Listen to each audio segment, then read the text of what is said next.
19 जुलाई 1969 की मुरली है। अव्यक्त बाप दादा मधुबन।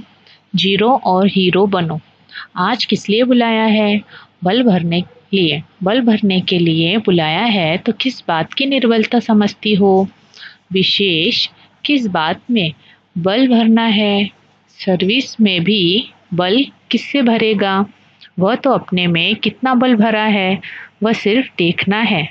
आप सभी का नाम ही शिव शक्ति।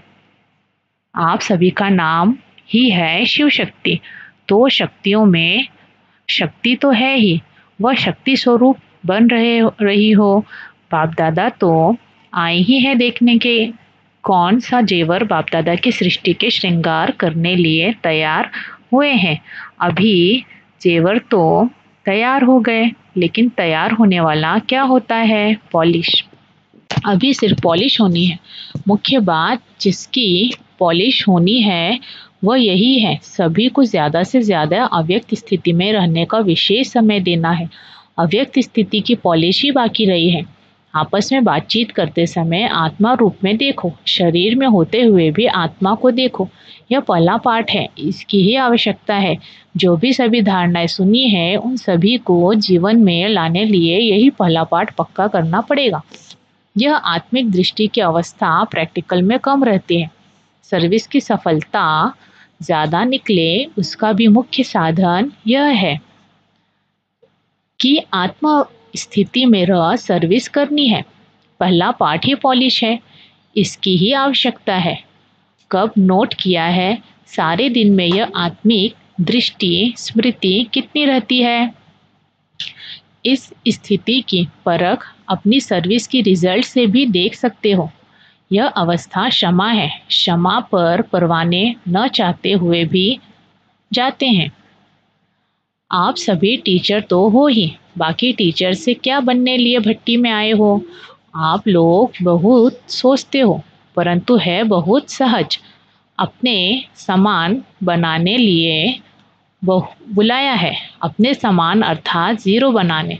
जीरो में बीच वो बिंदी भी आ जाती है और फिर साथ साथ कोई ऐसा कार्य हो जाता है तो उनको भी जीरो बनाना है। तो खास जीरो याद करने लिए बुलाया है। टीचर का रूप तो बहुत बड़ा है, लेकिन बहुत बड़ा फिर बहुत छोटा बनाने आया हूँ। सभी से छोटा स्वरूप है बाप का और आप सभी का भी। तो अब जीरो को याद रखेंगे तो हीरो बनेंगे। हीरो एक्टर भी होता है और बाप दादा का प्रिय भी है। रत्न को भी हीरा कहा जाता है और मुख्य एक्टर को भी हीरो कहा जाता है। तो अब समझा किस लिए बुलाया है? सिर्फ 2 अक्षर याद करने लिए बुलाया है। और जीरो और हीरो यह 2 बातें याद रखेंगे तो बाप के समान सर्व गुणों से संपन्न हो जाएंगे। विस्तार को समाया जाता है ना। 15 दिन इतनी स्टडी की है, बहुत कॉपियां भरी है। बाप दादा फिर आपके विस्तार को बीच में सुना रहे हैं और सभी भूल भी जाएं। यह तो नहीं भूलेगा, यह याद रखो, फिर देखना सर्विस में कितनी जल्दी चेंज आती है। आप सभी की इच्छा यही है कि हम भी बदले और समय भी बदले, अपने घर चलें। जब घर चलने की इच्छा है तो फिर यह 2 बात याद रखो। फिर कमियों के बजाय कमाल कर दिखाओ। कमियां खत्म हो जाएंगी और जहां भी देखेंगे सुनेंगे तो कमाल ही कमाल देखेंगे। तो अब इस भट्टी से क्या बनकर जाएंगे? जीरो। जीरो में कोई बात ही नहीं होती, कोई पिछले संस्कार नहीं। यहाँ छोड़ने भी आए हो तो फिर अच्छी तरह से जो कुछ छोड़ना था वो छोड़ चले हो। वह थोड़ा साथ में ले जाएंगे। क्या छोड़ा है और कितने तक छोड़ा है? थोड़े समय के लिए छोड़ा है व सदा के लिए छोड़ा है, यह भी देखना है। संगठन की शक्ति में छोड़ दिया है, वह स्वयं की शक्ति से छोड़ा है। संगठन की शक्ति सहारा तो देती है, लेकिन संगठन की शक्ति के साथ स्वयं की भी शक्ति चाहिए। जब भी जो छोड़ा है वह सदा काल के लिए। बाप दादा को आप सभी प्रिय तो हो ही, क्योंकि बाप भी तुम बच्चों की मदद से कार्य करा रहे हैं। तो कार्य में मददगार होने वाले प्रिय तो रहते ही हैं, लेकिन मददगार के साथ हिम्मतवान कम बनते हैं। कहाँ यहाँ हिम्मत छोड़ देते हैं। अगर हिम्मत हो तो मदद जरूर मिलेगी। तो इसलिए मददगार के साथ कुछ हिम्मतवान भी बनो। छोटी छोटी बातों में हिम्मतहीन नहीं बनना है। हिम्मतवान बनने से फिर आप सभी की जो इच्छा है वो पूर्ण होगी। अभी हिम्मत की आवश्यकता है। हिम्मत कैसे आएगी? हर समय, हर कदम पर, हर संकल्प में बलिहार होने से। जो बलिहार होता है उसमें हिम्मत ज़्यादा होती है।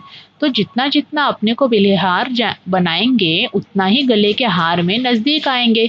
अभी बलिहार होंगे फिर बनेंगे प्रभु के गले का हार। अगर बलिहार बन कर के ही कर्म करेंगे तो दूसरों को भी बलिहार बनाएंगे, जिसको वारिस कहा जाता है। अभी प्रजा बहुत बननी है, वारिस कम बनते हैं। जितना बहुत बनाएंगे उतना ही नज़दीक आएंगे। तो आप वारिस बनाने का प्लान सोचो। अच्छा, ओम शांति।